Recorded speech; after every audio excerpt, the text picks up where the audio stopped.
Always nice to win, as you say. How did you feel about your team's compete level here tonight? Up against a fair bit of adversity, I'd say at times. Yeah, I thought we played well tonight. It was tough from a rhythm perspective, 5-on-5. Obviously, with the way the game was called, I mean, I think we ended up with 9 kills. So I think the PK was 9 for 9. I think the power play ended at 1 for 5. So if you do the math, you're talking about 30 minutes. So roughly half the hockey game. So there was a number of guys that we just fell out of rhythm, and I thought it took it away from our 5-on-5 play. But overall, 5-on-5, I thought we did a good job, specifically defending. When they were making their pushes in our defensive zone coverage, I thought we kept a lot of the shots to the outside. Certainly, the majority of their chances tonight, at least in the first and second period, because I always review the chances for and against, were primarily on the penalty kill. So they certainly made some pushes in the third, but we faced some adversity, and I thought overall, obviously a good team win. How do you feel about Kevin Mandolese and his performance tonight, especially given everything that's going on with goaltenders in the organization right now?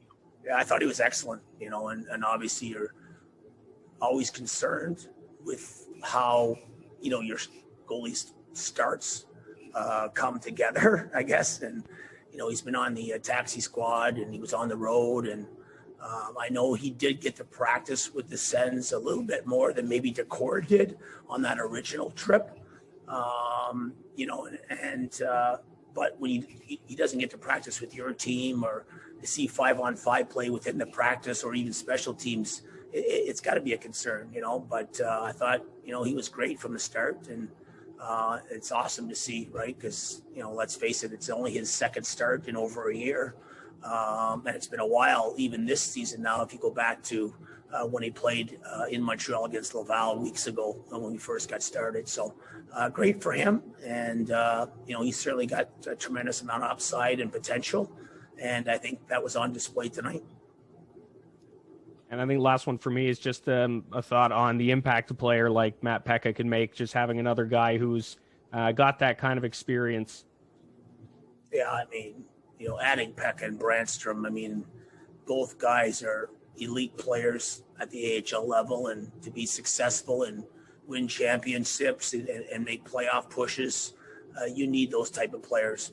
I've been around this league long enough to know what makes up a good team, and you need those type of guys. You look across the way of the Marlies and the Agostinos and, the Brooks and those type of players. These guys can make plays at the AHL level. So, to add Brandstrom, who can anchor a first power play at this level, it just what it does. And even at the NHL level, coaches talk about it all the time. Guys get slotted better when your team is stronger. It's a little different in the AHL because you can't control injuries and call-ups. But at the same time, when you can slot a Peck in there, who obviously is a very, very good AHL player and has spent enough games in the NHL for a reason, it adds a different dynamic to your hockey club, and just like a Brandstrom does, so it allows, guys like Thompson to develop a little bit slower instead of being thrown in the fire, because sometimes when young players get thrown in the fire right off the hop and they don't have success, that can take their confidence away. So my philosophy on it is you build it slowly. And, when you have guys like Brandstrom and Peca on your team, that's what it allows with the younger guys. So certainly, it changed how our team looked. And that's the first thing Justin Peters said to me, who obviously watches the game from up top and is our goalie coach. But, when he walked through, the doors after the win, that's the first thing he said to me. It's amazing from up top what, two players of that caliber add to your team. A game like that takes everybody. Guys PKing, power play, and, it's tough for guys that don't play special teams. So it was nice to see them, do a job when we needed them, and Mando played great. So all around great team win. Yeah, can you tell us a little bit more about how nice it was to have a guy who seemed to be pretty steady behind you throughout the course of the night? It's great, especially when we're killing a lot. you always hear that your goalie has to be your best penalty killer, and he was tonight.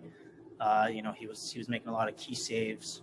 Just like you said, he was steady, looked really comfortable in there. So that makes our jobs way easier. Is it nice for you to just come in and be able to make an impact, to just have play a big part in the game? For sure. Yeah, it's tough because, systems are different and line combinations get mixed up when new guys show up. So for me, it was just about skating and trying to contribute with, details, doing the right thing. And I thought I did that tonight. Spoke about it briefly. How tough is it to not get game action for that length of time? It's tough.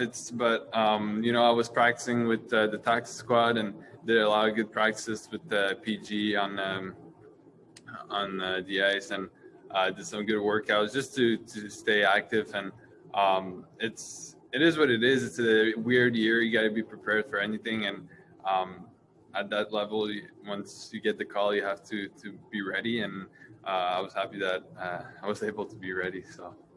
Okay, and talk about in terms of development. Obviously, you're not playing games, and you spoke about the taxi squad. How is your game developing? I guess under PG.